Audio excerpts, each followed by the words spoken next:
buenos días, sean bienvenidos a la primera mesa de hoy que se celebra en esta sala y que lleva por nombre Empresa, Colaborador Necesario, Asesor o Vendedor. Esta mesa se enmarca en el apartado Ahorrando de este 31º Congreso Nacional de Ingeniería Hospitalaria. Nos acompañan como ponentes Ángel Bienayas de la Encina, es ingeniero técnico industrial, licenciado en Dirección y Administración de Empresas y MBA por la Universidad Alcalá de Henares de Madrid. Ha desempeñado los siguientes cargos en Siemens: director de Customer Service Healthcare, Imagen y Terapia Siemens España, Business Manager en el área de Medicina Nuclear y Terapia, jefe de Marketing del Servicio Técnico de Healthcare Siemens España y jefe del Servicio Técnico Healthcare de la sucursal de Madrid. Actualmente es director de Calidad y Desarrollo de Soluciones en Sistemas Médicos. Con nosotros también se encuentra Juan Manuel Vivar Moreno, director Asset and Facility Management de Hill International en el Departamento de la Creación y Desarrollo de una nueva unidad de negocio de consultoría en concesión de hospitales públicos PPP-PCI. Es grado en Ingeniería Eléctrica por la Universidad Alfonso X el Sabio y máster en Administración de Empresas MBA por la Universidad Pontificia de Comillas de Madrid. También como ponente de esta mesa está con nosotros Fernando Matallanos Pacheco. Es jefe nacional del área de Sanidad y Gerontología del Corte Inglés en la división comercial. Ha estado 11 años como responsable en Extremadura de la delegación regional del Corte Inglés en la división comercial, donde ha estado además 10 años dirigiendo equipos de venta en distintos departamentos y áreas a nivel nacional. Es licenciado en Ciencias Empresariales en la especialidad de Gestión Comercial y Marketing en ESIC. Como moderador de esta mesa nos acompaña César Tellez Boente, gerente del área de salud de Badajoz, y Elena Izafra del Servicio Extremeño de Salud, y previamente ha ocupado el puesto de director de régimen económico y presupuestario del mismo área de salud. Ha desarrollado actividad laboral en distintos campos y sectores, entre los que destacan el sector de la distribución en los centros comerciales Continente, el sector financiero y asegurador en el Banco de Extremadura, Banco Simeón, Caja de Ahorros de Huelva y Sevilla, Bankinter y Caja Duero, el sector hortofrutícola y transporte en el Grupo Pozo y el sector de la consultoría internacional en el Grupo FMI. Es licenciado en Ciencias Económicas y Empresariales, MBA por la Escuela de Administración de Empresa de Barcelona y profesor asociado de la Universidad de Extremadura. Muchas gracias. Muchas gracias, Ana, por la presentación. En primer lugar, me gustaría dar la bienvenida a todos los asistentes y dar la bienvenida al resto de ponentes en esta mesa, que espero que sea de su agrado e interés. Efectivamente, la pregunta que nos trae hoy y que nos invita el Congreso a debatir es la figura del vendedor, el vendedor asesor.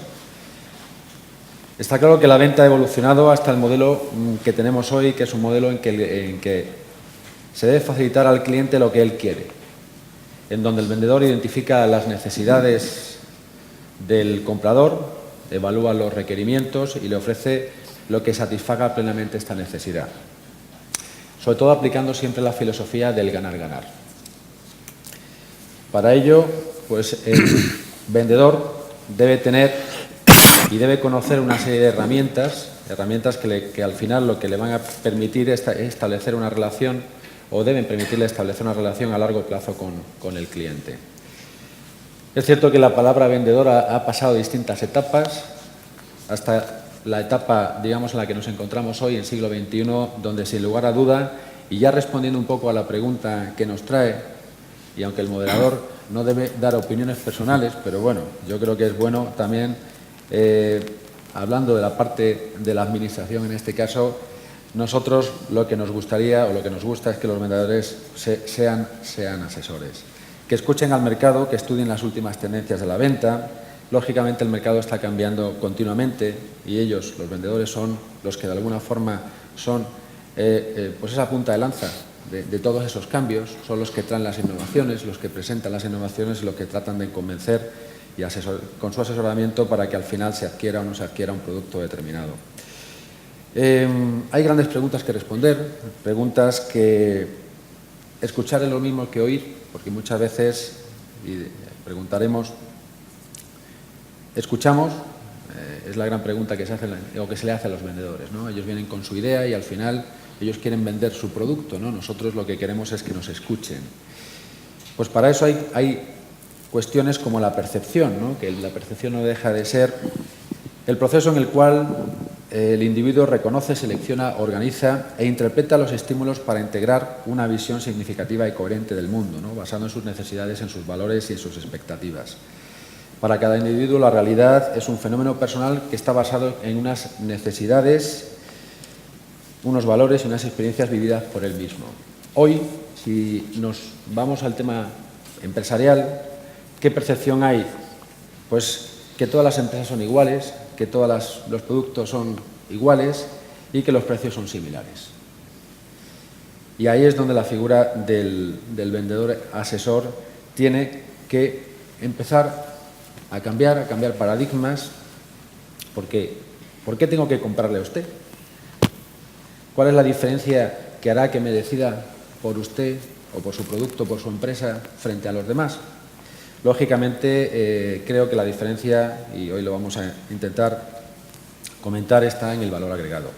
El valor agregado, que sabéis que está integrado por tres variables fundamentales, que es el valor técnico, el valor funcional y el valor emocional. Y la suma del valor funcional y el valor emocional es lo que al final confirma la lealtad del cliente, sin lugar a duda. Se dice que en promedio solamente 1 de cada 6 compras o compradores toman la decisión basada exclusivamente en el precio, incluso en épocas de crisis. Lógicamente también hemos dicho que debe conocer y debe ser analista del comportamiento, porque todos los comportamientos que al fin y al cabo son las buenas o malas prácticas de cultura y educación que todo ser humano demostramos ante otros, en cualquier sitio o lugar, vienen generados por una circunstancia. Por tanto, el comportamiento, podemos decir que es un comportamiento causado, es un comportamiento motivado y, sobre todo, es un comportamiento dirigido hacia objetivos particulares de los cuales debe ser conocedor. Debemos, por tanto, ya no me quiero extender más, en que entiendo que el vendedor asesor debe ofrecer a los clientes soluciones a sus problemas, satisfacer sus necesidades y, lo más importante, saber en qué momento vender y en cuál no. Lo que le permitirá construir relaciones a largo plazo, que le permitirá cerrar ventas en próximas oportunidades. Deben cambiar conductas y, sobre todo, deben estar muy atentos a los cambios de emociones y a los cambios de circunstancias y sobre todo las situaciones particulares en las que se encuentra el paciente, en este caso, perdón, el posible comprador, ¿no? Y sin este cambio emocional, sin este cambio de paradigmas, es difícil que al final la estrategia de la empresa consiga el objetivo. Y a partir de ahí, pues, si les parece, dedicamos unos minutos cada uno de nosotros a establecer nuestro punto de vista en la situación y en el contexto personal sobre la materia que nos ocupa, y a partir de ahí pues empezaremos a hacer una serie de preguntas que intentaremos de alguna forma que vayan desgranando este tema que, como bien saben muchos de los que están aquí, a los que conozco y que nos dedicamos, en este caso somos compradores, sí que tenemos clara cuál es la figura que queremos y cuál es la necesidad que tenemos y, sobre todo, cuál es la relación que nos gustaría tener, ¿no? Y entonces ahora invito al resto de ponentes. Empezamos por mi derecha. Juan Manuel, si eres tan amable, por favor. Muy bien. Muchas gracias a todos y a la organización por invitarnos. Bueno, has comentado yo me he apuntado 2 cosas. Hablabas de necesidades y de percepción del mercado. Bueno, hoy en día hacemos y tenemos, por motivos tecnológicos, por motivos de procesos, una serie de compras bastante complejas. Yo creo que cada día, ya sea, insisto, por motivos tecnológicos o que estos señores probablemente puedan aportar mucho más que yo, o por motivos logísticos, ¿no? De centralización de compras, de productos que se compraban como productos y ahora se compran como servicios, de procesos de integración horizontal, de integración vertical de servicios. Hoy en día las compras son más complejas, ¿no? Entonces, identificar las necesidades que tú dices, bueno, pues es todo un proceso. Es un proceso interno del comprador y tú apuntabas que debe ser apoyado por el vendedor, llamándole asesor, ¿no? Yo creo que ahí entra otra figura, que es la del consultor, ¿no? El consultor yo creo que debe ser capaz de conseguir ese vínculo de unión entre las dos partes, ¿no? Y sobre todo porque apuntabas, dice, la percepción del mercado, ¿no? Todos son iguales. Pues efectivamente no todos son iguales, pero no, esa desigualdad a veces te sitúa por encima o por debajo de otros, ¿no? Esa percepción objetiva del mercado no te la va a dar el asesor, el vendedor haciendo de asesor. Vas a tener que hacer un proceso deductivo para llegar tú a eso, ¿no? Entonces, bueno, yo creo que ahí, en este marco que has presentado, yo creo que la figura del consultor tiene un enfoque de partner, ¿no? De partner de las dos partes, porque al final esto siempre es un win-win. Entonces, nosotros como consultores entendemos que ambas partes tienen que encontrar su beneficio, ¿no? Y su forma de colaboración, si no aquello no va a funcionar, ¿no? Entonces, bueno, me ha parecido interesante introducir el concepto de consultor. El consultor al final no deja de ser un vendedor también, pero de servicios de asesoría, ¿no? O sea, que estamos ahí entre asesor y vendedor, ¿no? Pero bueno, en cualquier caso, entendemos que somos un partner para los dos lados. Yo creo que podemos servir como vínculo, nexo de unión entre mercado y comprador, ¿no? Muy bien, pues, buenos días a todos. Ángel. Perdona, lo siento. Buenos días a todos, muchísimas gracias a la organización por invitarnos. Nos has pedido, César, un posicionamiento inicial en este tema, ¿no? La empresa, el fin primordial de una empresa es vender. O sea, si no vende, no sobrevive. Hay a mi modo de ver, las empresas se rigen básicamente por dos elementos: lo que vendes y lo que ganas. La manera de gestionarlo, ahora mismo en tiempos de crisis, siempre, y ahora mismo en tiempos de crisis más, es que en las empresas miramos un numerador, que son los ingresos, y un denominador, que son los costes. Actualmente, el numerador está plano o para abajo. ¿Y qué ocurre? Lo que hacemos, desgraciadamente, es que el denominador le disminuimos, para que al final tengamos lo que queremos o tengamos lo que nos garantiza la supervivencia. Bien, a mi modo de ver, el debate vendedor-asesor es una cosa que nos hemos inventado las empresas para el numerador mantenerlo, sinceramente. Esa es mi opinión. Es cierto que un profesional que lleva muchos años en un mercado y que tiene una trayectoria de coherencia, de transparencia, de lealtad al cliente, es cierto que se puede convertir en un asesor. Yo ahí no sé si no estamos muy de acuerdo en que las empresas venden y las consultoras asesoran. Yo creo que las empresas venden y pueden asesorar. Pero el foco que a mí me gustaría poner en este primer punto es una escapatoria que también tenemos las empresas para vender más. Si podemos motivarle al cliente a más necesidades o podemos conocer sus necesidades, etcétera, etcétera, nuestro numerador se mantendrá y así no tendremos que tocar mucho el denominador. Pues muchísimas gracias, Ángel. Y Fernando, si es tan amable. Sí. Bueno, buenos días. En primer lugar, gracias por la invitación de la organización de volver otra vez a Extremadura. Yo he estado durante 12 años aquí en Extremadura, ahora estoy en Madrid y bueno, pues la percepción es distinta por completo, llevando una responsabilidad nacional a nivel de, bueno, pues de sanidad fundamentalmente y gerontología.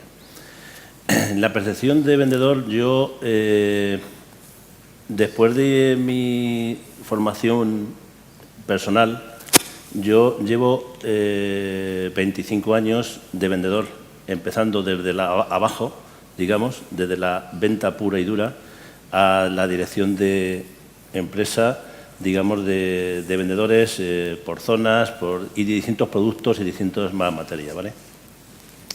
Mi percepción asesor-vendedor, yo quiero ser asesor.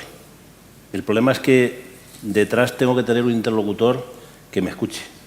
El problema de la administración que yo me he encontrado, porque yo he estado dirigiendo y ahora mismo estoy dirigiendo equipos de venta que venden a la administración pública y que venden a la empresa privada, la diferencia es muy importante y única, que quizá, es el interlocutor que está detrás, que no esté encorsetado en una forma de compra.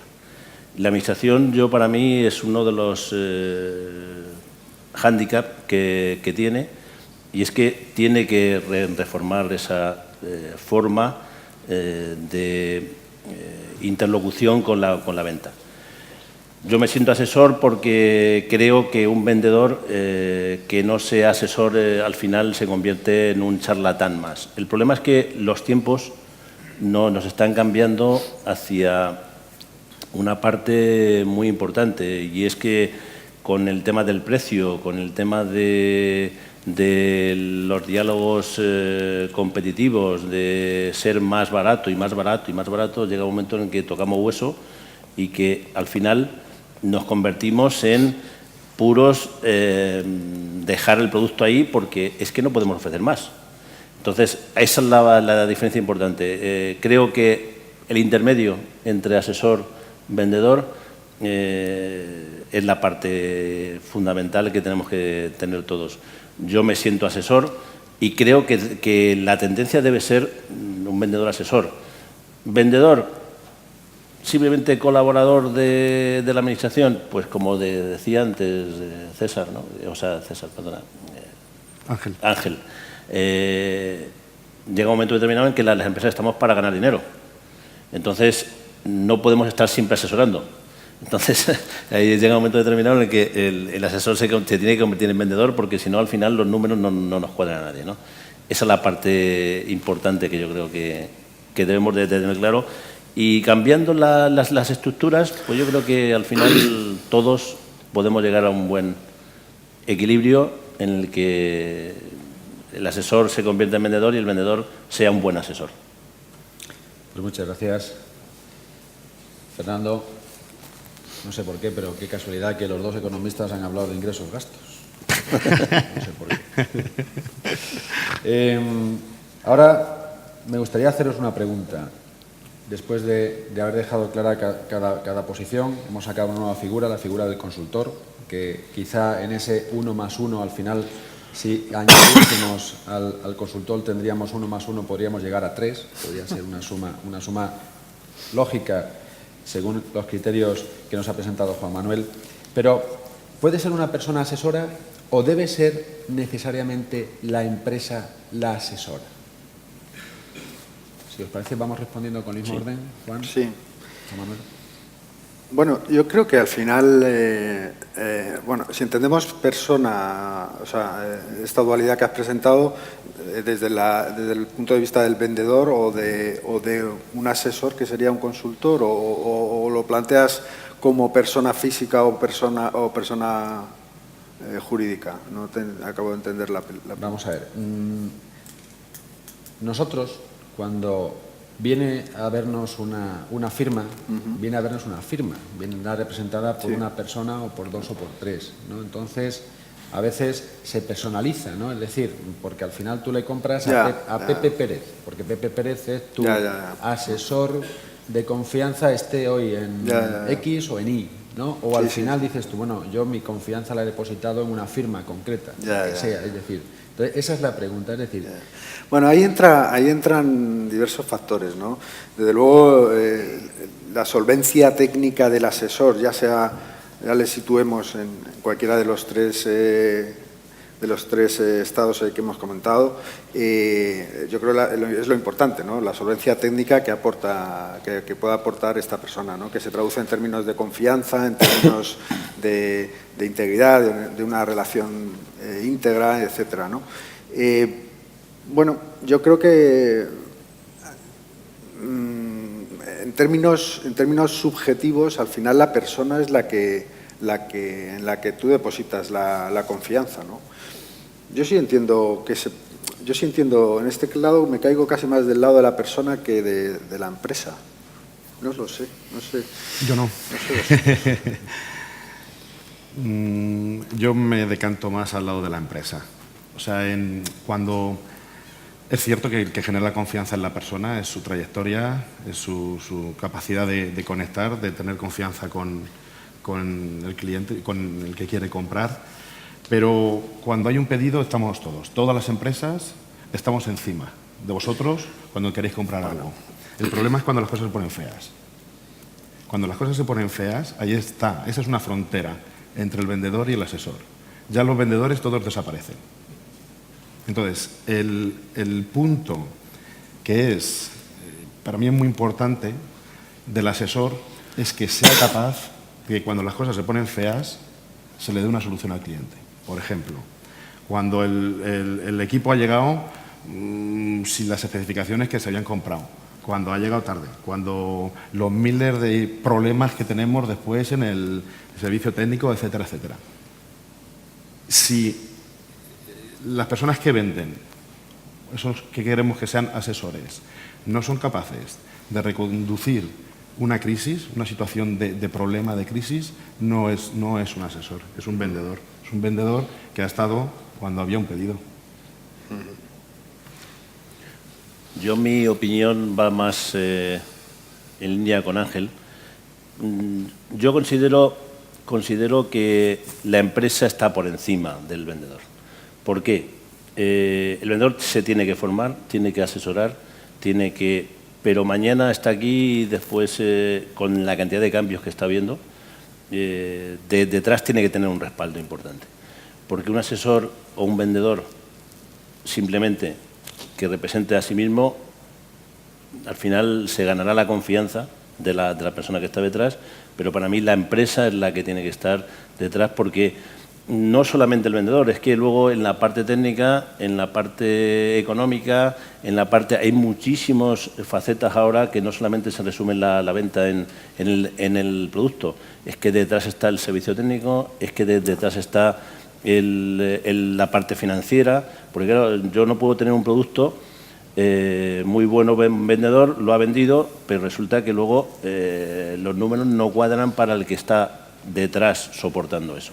Entonces, te quiero decir, yo creo más en la empresa detrás del asesoramiento, digamos, porque no se basa solamente en una venta de un producto, no se basa solamente en el producto en sí, sino que se basa en muchas facetas que tenemos que llevarlas a cabo. Al final empieza el producto, el vendedor, muy bien, pero el servicio técnico tiene que estar ahí y tiene que tener una empresa de respaldo importante. Y detrás también tiene que estar la parte financiera, porque ahora ya sabemos los problemas que hay, tanto en la empresa privada como en la empresa pública, o a los servicios públicos, a la administración pública, que hay veces que hay que establecer fórmulas que van más allá de la venta. Es decir, el tema del renting, el tema del leasing, el tema del pago en uso, no sé, distintas facetas. Entonces, yo creo más en la empresa como asesora que en el vendedor propio, porque el vendedor, bueno, pues es una parte. De todas formas, Ángel, perdona, vamos a ver, obviamente vender o asesorar o ir al paso siguiente con esta figura de asesor, cuando no hay un producto o no hay una empresa detrás, es muy difícil, ¿no? Pero el paso de vendedor a asesor, muchas veces, estoy hablando de empresas de servicios, ya no estoy hablando de consultores, muchas veces es un valor añadido para la administración o para el comprador muy importante, porque si es vendedor solo, obviamente pues puede tener, si la organización está suficientemente preparada, pues se queda en eso y luego de postventa para adelante, allá te entiendas. Pero cuando la empresa aún no teniéndolo en su estructura, no tiene organizado esa postventa y ese servicio de continuidad, cae la responsabilidad en el vendedor, y ese momento es cuando el vendedor se convierte para el comprador en un asesor, es alguien que le sigue conduciendo en la resolución de los problemas que vienen en la segunda parte, ¿no? Entonces, al final, pues no deja de ser un poco binomio, ¿no? Yo estoy de acuerdo también, o sea, que en esa parte también el vendedor se puede convertir en puro vendedor sin la empresa, pero también la empresa no es nadie sin un buen vendedor en el que la empresa deposite la confianza. Es la figura del key account, ¿no? De alguien que no solo te vende, sino que te acompaña durante el servicio, ¿no? Y es la persona de referencia para ti, ¿no? Claro, hay una pregunta que es la siguiente, es decir, ¿qué otras formas de colaboración puede haber en la relación cliente-empresa o cliente-asesor? Soluciones como mejoras al proyecto de equipamiento, el tema de aplicaciones del know-how, del benchmarking, el tema de la retroalimentación en los procesos, temas de formación. Ahí, esa figura, esa creación de valor añadido, el valor agregado que crea, ¿quién lo crea? ¿La empresa o volvemos a la misma figura? ¿Tiene que ser en este caso, el asesor el que entre dentro de esas formas? Yo creo que el asesor lo tiene muy difícil, ¿eh? Si no hay detrás o sea, el asesor, el que pertenece a una empresa, que representa a una empresa que vende un producto o un servicio, lo tiene muy difícil sin el soporte de la empresa. Lo tiene muy difícil. Yo creo que esas son casi estrategias que caen más del lado del comprador. Lo que pasa es que es cierto que el mercado tiene que presentar esas oportunidades. Tiene que haber empresas que tengan en su scope de servicios estén dispuestas a prestar ese tipo de servicios. Yo creo que hay muchas oportunidades, y más ahora que estamos en tiempos de recortes. Ayer nos anunciaban otra vez otros 18.000 millones de recorte en gasto público para los 2 próximos años, ¿no? Pues tenemos que ser imaginativos, y la imaginación pasa por ahí, pasa por lo que apuntabas tú antes, ¿no? Pasa por ejemplo, la modificación de lo que viene siendo la compra de productos puros y duros, en comprarlo en forma de servicios. No sé, en Turquía, por ejemplo, están saliendo hospitales ahora en modelos de colaboración público-privada donde incluyen la alta tecnología, pero no incluyen la alta tecnología como la hemos conocido en España. Incluyen la alta tecnología como un acuerdo de nivel de servicio del servicio completo de radiodiagnóstico. O sea, al final pagan por el servicio de radiodiagnóstico. En Madrid tenemos el anillo radiológico que se montó para 7 empresas. Es una empresa pública, pero podría ser perfectamente una empresa privada, donde al final los hospitales lo que compran es el servicio de radiología.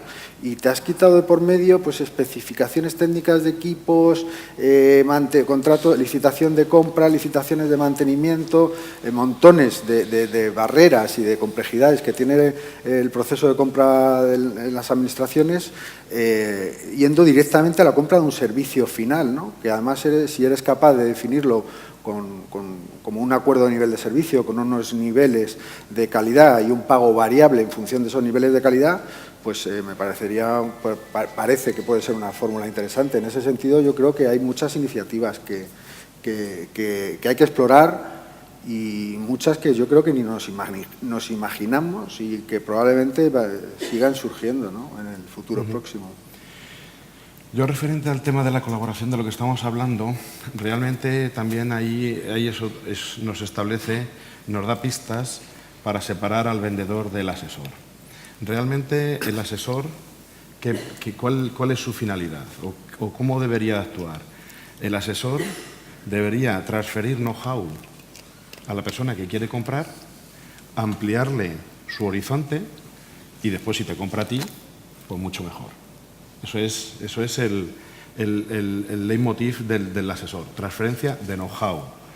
Pero yo aquí, perdona César, voy a pegar el pepinazo. ¿Dónde están los mejores asesores? ¿Dónde están los mejores asesores? Yo llevo 23 años en este sector, conozco a mucha gente de los que hay aquí. Joder, es que los mejores asesores los tenéis vosotros. Es que yo creo que es la administración pública.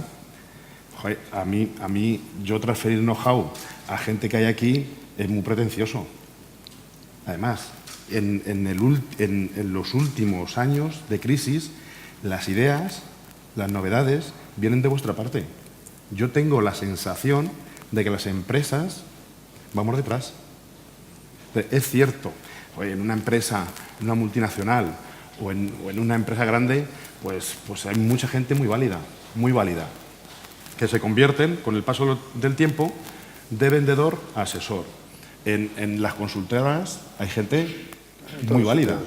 Los hay buenos y los hay malos, como todas las cosas en la vida. Pero la gente que ha estado durante toda su vida gestionando y escuchando a unos y a otros, eso sí que es un verdadero asesor. El problema a lo mejor le tenéis vosotros en que sois muy estancos y lo que demandáis de las empresas lo tenéis vosotros en parcelitas de cerebro y no las ponéis a disposición de otra gente. Sí, no, yo en ese sentido, déjame, perdona. Perdona, Sí. César. No, pero sí es cierto, yo hablaba de las compras complejas y cada vez las compras son tienen conceptos más multidisciplinares, ¿no? Al final entran, hablabas tú de renting, leasing, entran temas económicos financieros, aparte de los técnicos puros e estrictos y tal, ¿no? La administración, obviamente lo decías tú, hay excepciones y hay grandes profesionales en todos los sitios, pero hablando en términos generales, la administración, cuando se trata de temas transversales, de temas multidisciplinares, le cuesta mucho. Tienen una barrera ahí de interlocución dentro de ella misma que va con esos esas unidades de conocimiento estancas que tú decías. Es difícil para muchas veces. Yo lo he visto en administraciones donde cuando tienen pues la parte financiera, con la parte jurídica, con la parte de... En fin, se complica, ¿no? Y eso sí puede ser una barrera, pero estoy de acuerdo que es la administración la que está empujando al sector, a los demás hacia cosas. Pero aún así, creo que hay todavía muchas barreras que saltar y que nos espera un futuro que realmente no somos capaces todavía de imaginarnos. O sea, esto tiene que reinventarse por completo. O sea, yo creo que tal y como estamos es muy difícil seguir, ¿no? Entonces, Bueno, hay una parte muy importante en que yo creo que la administración pública creo que tiene herramientas para comprar e incluso técnicos muy válidos, muy consagrados para poder incluso asesorar a las propias empresas. El problema que surgía, y comentaba Ángel también, claro, es que la administración está muy encorsetada en ciertas parcelas en las que el técnico no se ve casi con el gestor de compras, o no se ve, o no quiere verse en ese sentido, ¿no? Entonces, yo creo que la empresa creo que puede ofrecer muchísimas cosas a la administración pública. Creo que la ley de contratos permiten muchísimas cosas que hoy hay recelos en poderlas aplicar. Diálogo competitivo, pago por uso, incluso en el propio asesoramiento, que la ley de contratos nos prohíbe, entre comillas, a cualquier asesor luego poder concursar, pues hay que reformarlo de forma que yo creo que un buen gestor de la administración lo que no puede hacer es compartir exclusividades. Pero para mí es muy importante en el que requiere información de muchos aspectos y luego se quede con lo más rentable, lo más económico, lo más sencillo para la administración. Y quitándose encorsetamiento, yo creo que sería muy importante que la administración se diese cuenta que tiene herramientas para poderlo hacer. El problema es que los gestores que hay ahora mismo en este momento, en muchos casos, y hay muchas excepciones y seguro que aquí hay excepciones, seguro, que no se tienen que encorsetar y decir, no, es que yo llevo toda la vida haciéndolo así. Entonces, ese cambio de mentalidad yo creo que viene ahora mismo por los buenos gestores jóvenes, la gente que viene de la empresa privada, muy importante. Yo un cambio, por ejemplo, que he detectado aquí en el Servicio Extremeño de Salud en los últimos años, pues que los gestores que están al frente de muchos de los hospitales y muchas áreas de salud vienen de la parte privada. muy importante que venga con otro aire de conocimiento. Entonces, para mí es algo que es un reto a nivel nacional en el que, bueno, la Administración está ahí, los procesos están ahí, pero yo creo que se pueden quitar ese corsé como lo tiene cualquier otro. Estupendo. Y a colación de lo que habéis comentado, las formas actuales de contratación que cada vez se están extendiendo más, como la subasta, ¿está desvirtuando la colaboración y el asesoramiento? Lo habéis mencionado los dos al principio, habéis hablado del precio, ¿no? Yo estoy, en ese sentido, estoy absolutamente alineado con vosotros, ¿no? Y por lo que a mí me toca, que es la parte de la consultoría, no sé si más, pero mucho, ¿no? En nuestro caso lo que vendemos es modestamente conocimiento, no hay un producto detrás, ¿no? Pero evidentemente hoy en día la tendencia es la de precio, la de sacar concursos con un solo criterio y bueno, eso yo lo veo, bueno, es un peligro enorme porque la calidad al final que se recibe no puede ser la misma y mucha culpa en esa parte la tenemos la parte privada, ¿no? Que por esa necesidad de vender o de sobrevivir casi, pues entramos al trapo, ¿no? Pero yo creo que es el tema de la subasta en particular, yo lo veo peligroso, Estoy de acuerdo totalmente. Hemos pasado de la época dorada, cuando había dinero casi para todo, en la que efectivamente en los años 2000 había mucho ruido, no ruido, mucho sonido ambiente de consultoría, de asesoría. Todas las empresas se montaban su persona que aparte asesoraba, crecieron las consultoras, etcétera, etcétera. Es fácil asesorar en esa situación porque el mercado lo permitía. Ahora, en situación de crisis, es todo al revés, somos pendulares. Y el carácter latino se nota aquí. Es decir, una subasta mata a la persona en la que tú puedes confiar como asesor.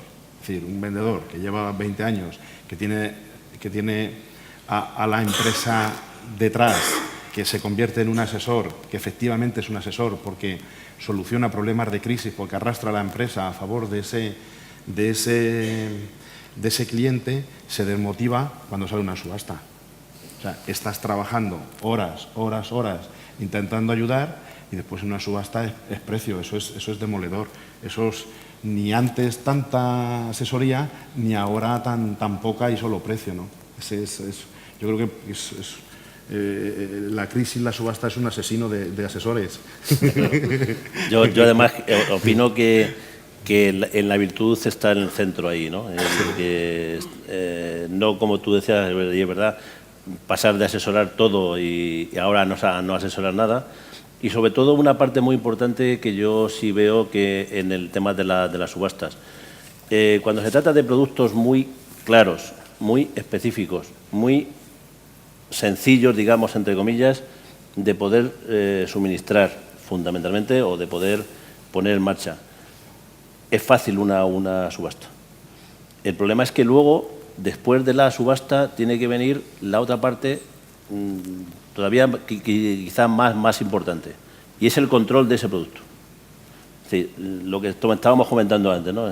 Vamos a ver, no sirve de nada el comprar algo muy barato si detrás lo que nos están suministrando, porque en una subasta es así, es decir, me sacan 5 características, cumplo las 5 características estrictamente las necesarias para poder acudir, porque si no me quedo fuera. Entonces, a partir de ahí, que al menos esas 5 características se cumplan. Entonces, la subasta, si es un producto claro, sencillo, bueno, está ahí. Pero sí es verdad que el asesor muere. El asesor muere. Es decir, yo en ese momento ya dejo de ser asesor. O sea, ya cuando hay una subasta, si yo he sido asesor antes, dejo de ser asesor. Me convierto en puro entregador de mercancías. Nada más. Entonces, a partir de ahí, bueno, pues... Y además, Sí, sí. Fernando, además hay otra componente ahora con el tema de las subastas y los procesos de compra que cada vez son más complejos ante la falta de recursos, que es que ni siquiera tu interlocutor, tú como asesor, como vendedor de confianza de un cliente, después a la persona con la que estás hablando, después no tiene capacidad de decisión. Sale en la subasta y todo tu trabajo tirado por la borda. Y eso para las empresas es un poco demoledor, frustrante, ¿no? Frustrante. Haces un trabajo con personas que son al final o los usuarios, o los directores técnicos, o los gestores, o haces un trabajo y después viene de servicios centrales o de Madrid o de donde sea, estas son las condiciones y esto a ver, el más barato, ¿no? Eso también hace resentirse esa labor. Las subastas se deberían limitar a compras a productos sencillos, a productos que no tengan un valor añadido ni una componente de servicio adicional.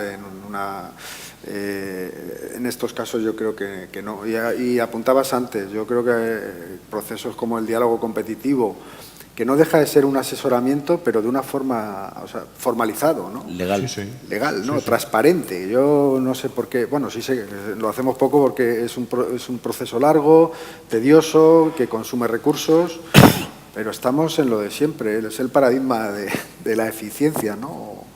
Lo urgente o sea, si queremos ser eficientes, tenemos que invertir, tenemos que gastar, emplear recursos, tiempo, llámalo para luego obtener un beneficio a posteriori, ¿no? Bueno, yo creo que la ley afortunadamente nos da recursos y yo me inclino más por utilizar el proceso de diálogo competitivo que el asesoramiento de forma, o sea, informal, ¿no? Sobre todo en compras complejas, que apuntabas tú que... Y un poco continuando también con la misma tónica, en esta época de crisis y centrándonos en tecnología, alta tecnología, media tecnología, ¿cómo actúa o cómo debe actuar el vendedor asesor? Es decir, hemos comentado que la subasta es el asesino del asesor, que el diálogo competitivo es un proceso lento, tedioso, farragoso, porque realmente los tiempos son largos, pero ¿cómo tiene o cómo debe actuar a pesar y sabiendo que existen estas situaciones, el futuro, cómo debe encararlo o cómo debería encararlo el vendedor asesor? Yo creo que... ¿O cómo encaráis vosotros, que sois vendedores asesores, esta situación? Que es otra forma de hacer la pregunta. Yo creo que vamos un poco de la mano de lo que el cliente reclama, ¿no? En ese sentido. Tengo yo una idea muy clara al respecto. Yo creo, César, que tú lo dijiste en tu presentación, aportando valor agregado. Aportando valor, es la clave. Es decir, lo que diferencia, una de las cosas que diferencia al vendedor del asesor es que el asesor aporta valor a la institución, al hospital, a la comunidad sanitaria. Esa es la clave. Si no te aporta ningún valor, es un vendedor, ¿no? Para mí, una faceta de actuación del asesor o que caracteriza al asesor es por tener siempre un plan B. Es decir, poderle al comprador, a vosotros, a las instituciones sanitarias, ofrecerle más alternativas que la que vosotros en un primer momento hayáis barajado. Esa es para mí la actuación, el modus operandi de un asesor. Aportar valor, servir para algo y después tener siempre planes B y alternativas que os ayuden a vosotros a satisfacer vuestras necesidades. Sí, bueno, al final ese valor añadido pues pasa por tener un conocimiento global del mercado, un conocimiento, o sea, muchas cosas ya existen, ¿no? Pero están fuera, o hay muchas ideas que se pueden copiar, no siempre hay que innovar, ¿no? Yo creo que estoy de acuerdo en que el valor al final pues se traduce pues eso, en una relación de confianza, demostrando cierta independencia, yo creo que hay cierta objetividad, que muchas veces cuando representas un una marca pues, o un servicio o un producto pues, es un poco más difícil, pero con rigor en los planteamientos, dándole una carta de opciones al cliente para que sea capaz de analizar él y llegar por sus propias conclusiones a decidir qué es lo que le interesa realmente y que cumple con sus necesidades. A veces incluso ayudando a establecer esas necesidades, ¿no? A veces partimos de planteamientos pues, con dudas, etcétera, y bueno, pues sí se pueden presentar opciones y ideas que aportan valor. Sí, desde luego no cabe, yo lo veo así también.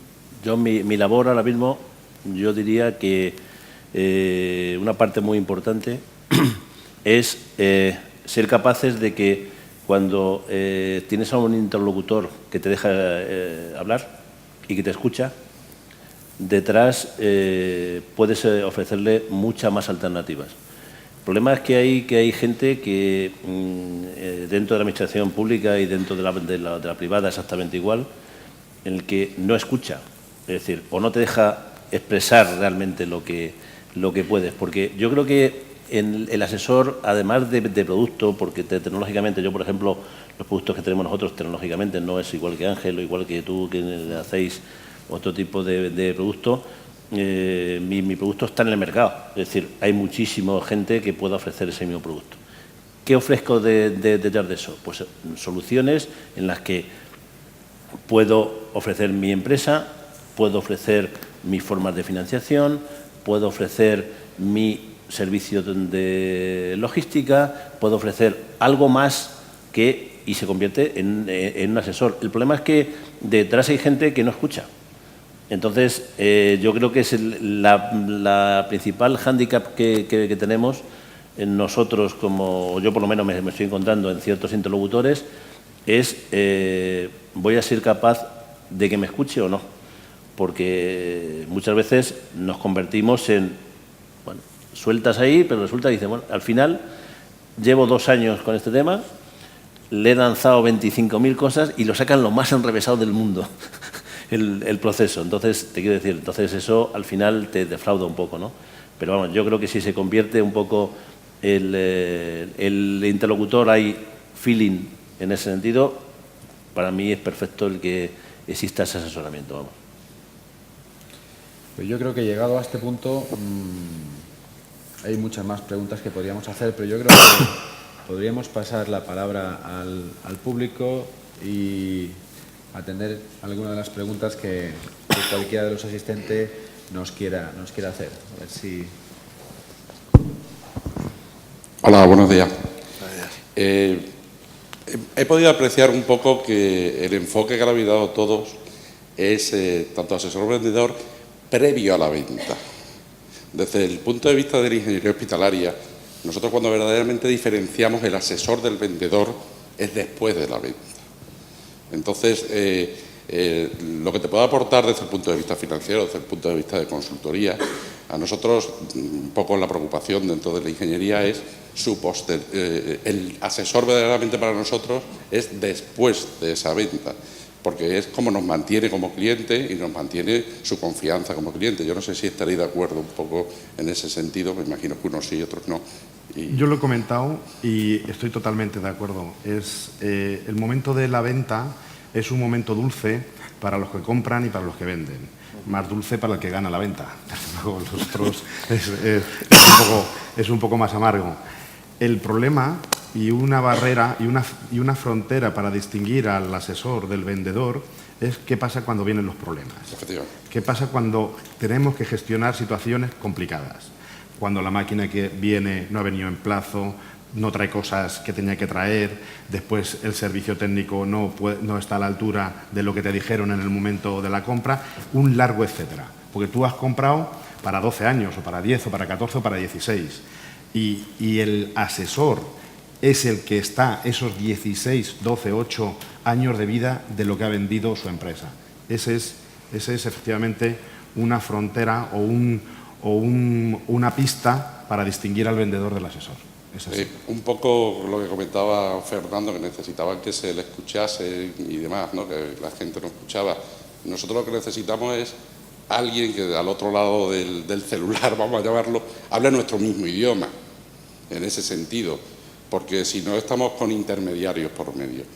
Y entonces esa es la necesidad imperiosa por el hecho de la rapidez en el servicio que desde el punto de vista hospitalario necesitamos para este tipo de cosas. De todas formas, yo creo que también tiene que ver un poco con esto que apuntas. Yo creo que a veces hay una distorsión en los procedimientos. A veces el que compra, normalmente son unidades distintas, el que compra del usuario final de esa compra, ¿no? Y bueno, esa conexión dentro del propio comprador, pues a veces es más fluida y menos fluida, y eso facilita también de cara al vendedor y al proveedor de servicio o de producto, pues bueno, pues que esa postventa, ese funcionamiento a posteriori también vaya más suave, sea más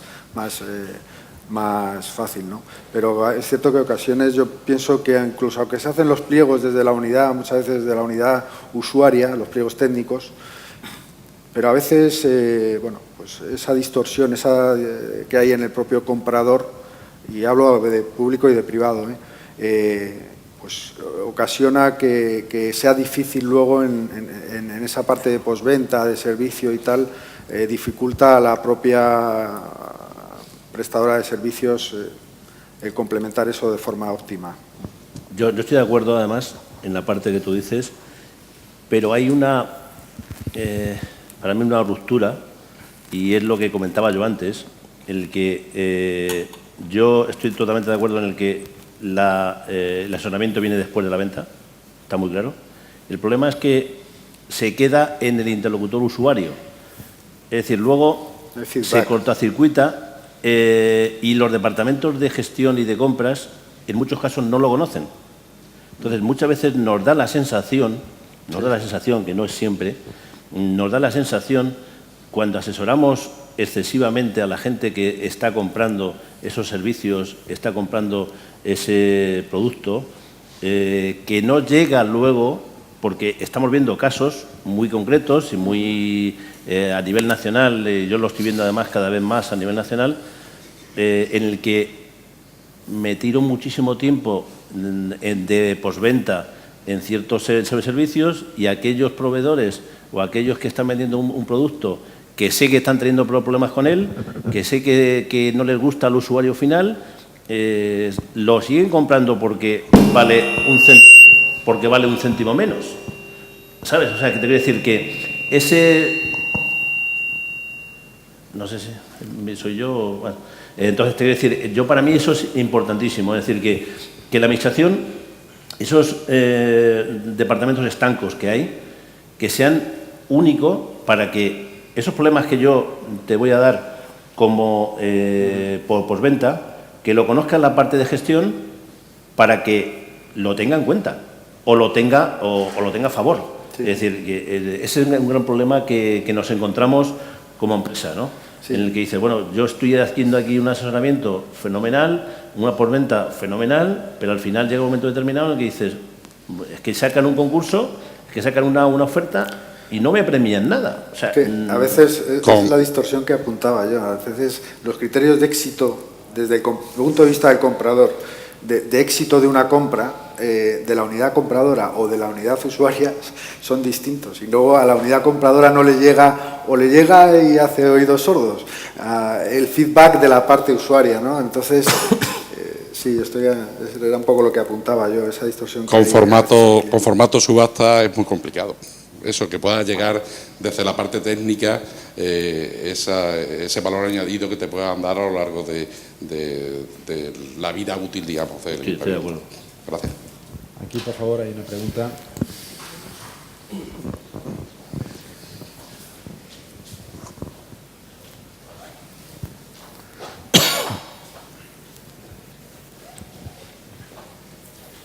Para Ángel Ullanayas. Ángel, comentabas antes que todas las empresas ahora vais a todas, a por todas. Entonces, en los pliegos de prescripciones técnicas teníamos una cláusula, o tenemos una cláusula, unos las tienen y otros no, de que si en un apartado una empresa obtiene en el criterio subjetivo que valoramos los técnicos, un 0 está excluida. Y otra cláusula que es, si no tiene el 50% de puntos, de los puntos asignados a ese criterio, sean 30, sean 20, el 50% de esos puntos no los tiene, también está excluido. ¿Qué opinas de que en aras de la equidad se supriman los dos puntos? El primero, de que no puedas excluir al que tenga un 0, más discutible tal vez, y del segundo, que dice, si tienes menos del 50% de los puntos, no te excluyo, te sigo manteniendo. Y luego te lo llevas a precio.